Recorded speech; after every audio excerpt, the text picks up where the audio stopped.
be doing a poem called The Creation. It was written by James Weldon Johnson. He wrote this poem in 1927. He was born in Jacksonville, Florida in 1871. Johnson's life was defined by a number of firsts.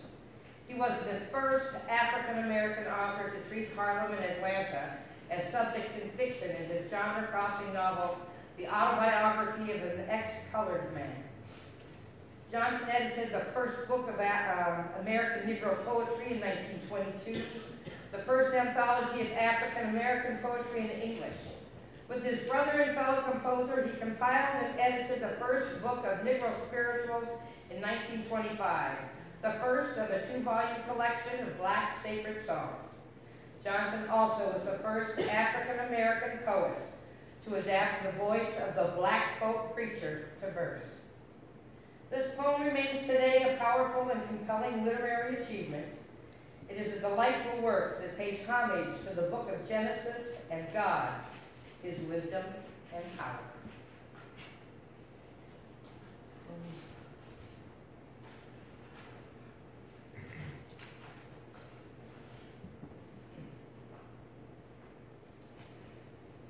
And God stepped out on space, and he looked around and said, I'm lonely. I'll make me a world. And as far as the eye of God could see, darkness covered everything, blacker than 100 midnights down in a cypress swamp.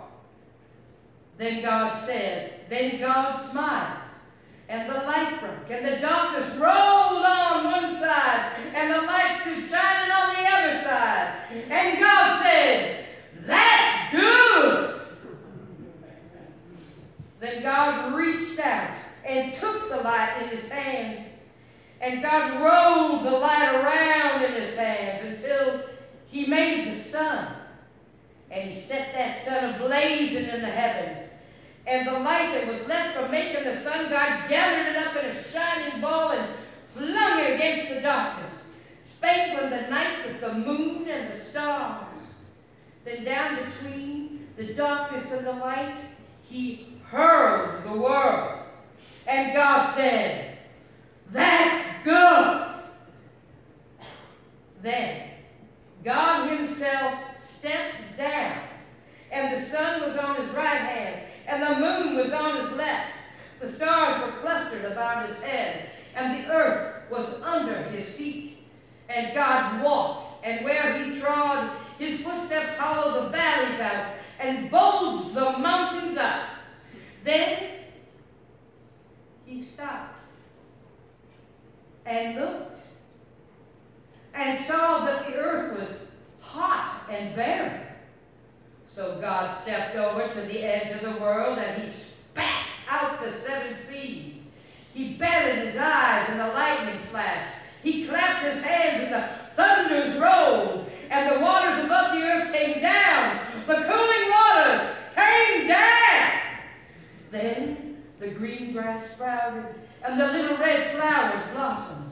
The pine tree pointed his finger to the sky, and the oak spread out his arms.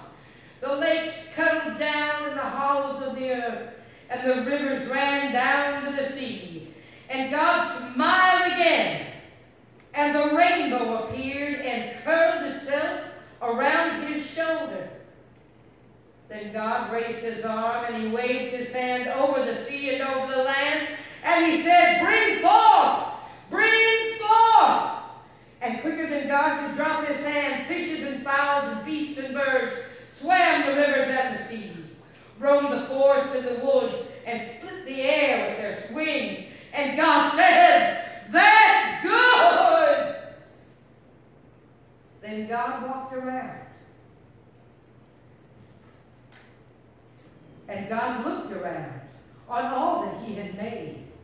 He looked at his sun, and he looked at his moon, and he looked at his little stars.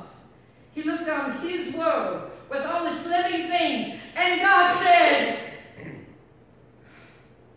I'm lonely still. Then God sat down on the side of the hill where he could think. By a deep, wide river he sat down, with his head in his hands. God thought and thought, till he thought, I'll make me a man. Up from the bed of the river, God scooped the clay, and by the bank of the river he kneeled him down. And there the great God Almighty, who lit the sun and fixed it in the sky, who flung the stars to the most far corner of the night, who rounded the earth in the middle of his hand, this great God, like a mammy bending over her baby, kneeled down in the dust, toiling over a lump of clay, till he shaped it in his own image. Then into it he blew the breath of life, and man